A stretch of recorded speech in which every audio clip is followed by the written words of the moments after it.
Halo teman-teman, saya Maria Trapistino Sekrowin. Di video kali ini saya akan membahas tentang anggaran tenaga kerja. Jadi apa itu anggaran tenaga kerja dan bagaimana cara kita membuat anggaran tenaga kerja?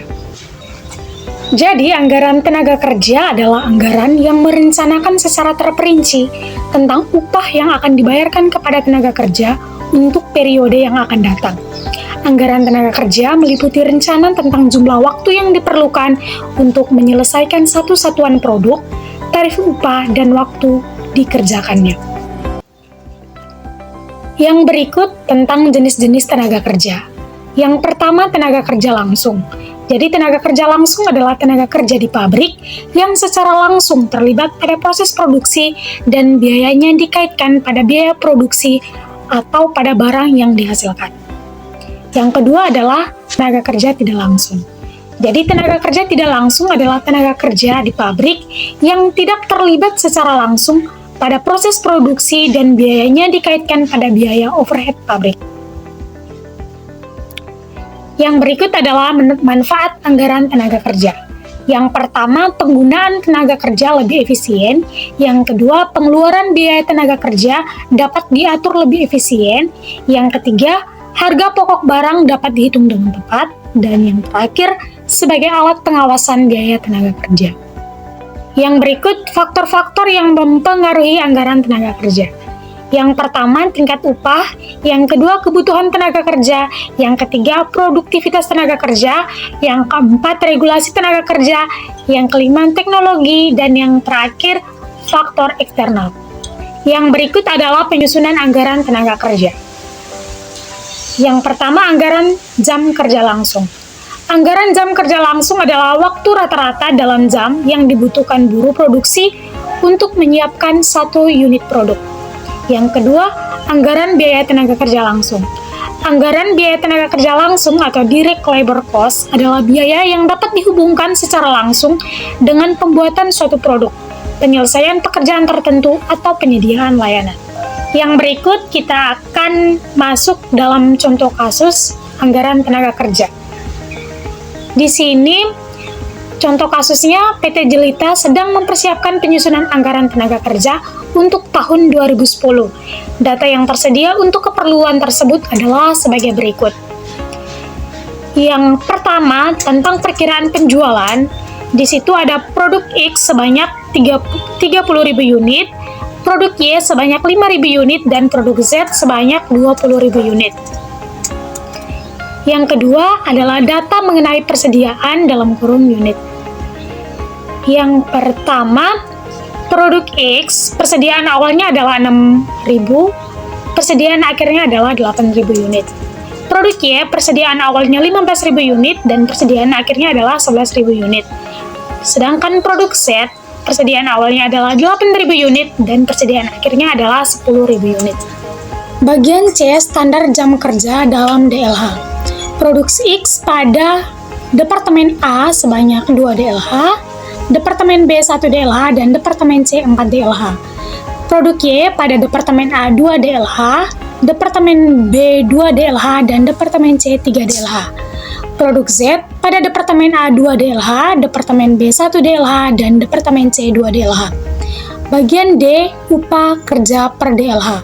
Departemen A 3.000, Departemen B 5.000, dan Departemen C 2.000. Diminta yang pertama, menghitung kuantitas produksi masing-masing produk untuk tahun 2010. Yang kedua, membuat anggaran jam kerja langsung untuk tahun 2010. Dan yang ketiga, membuat anggaran biaya tenaga kerja langsung untuk tahun 2010. Untuk penyelesaiannya, yang pertama kita akan menghitung kuantitas produksi masing-masing produk untuk tahun 2010. Di situ ada penjualan untuk produk X 30.000, produk Y 50.000, dan produk Z 20.000. Persediaan akhir tadi sudah dibahas.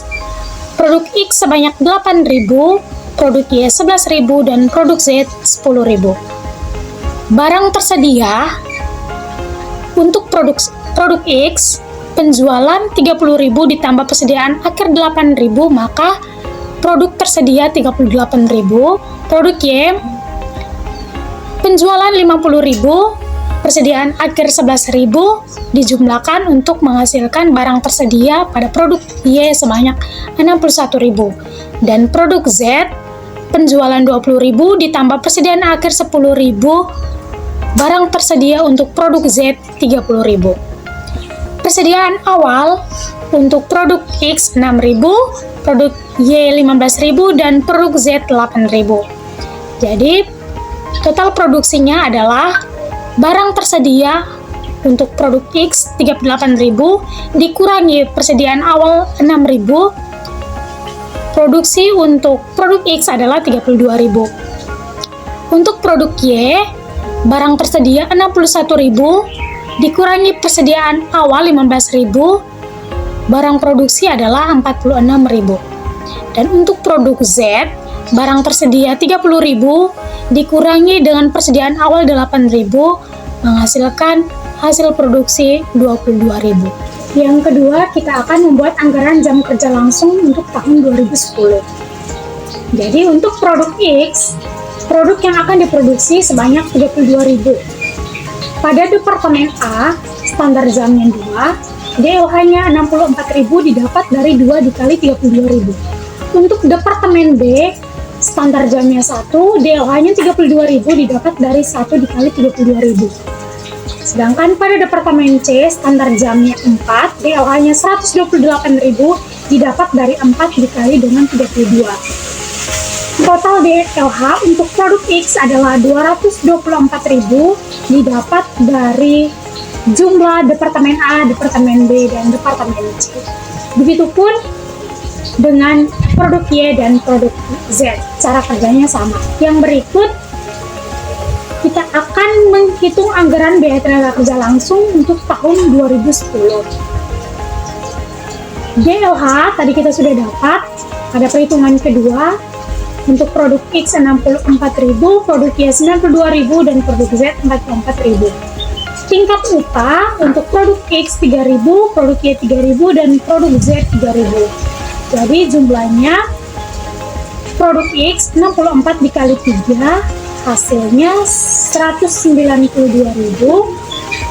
produk Y 92 dikali 3 276.000, dan produk Z 44.000 dikali 3.000 hasilnya. Itu untuk departemen A. Begitupun juga dengan departemen B dan departemen C. Demikian pembahasan kita pada hari ini tentang anggaran biaya tenaga kerja. Terima kasih, jangan lupa like, komen, dan subscribe. Dan sampai jumpa di video selanjutnya. Bye-bye!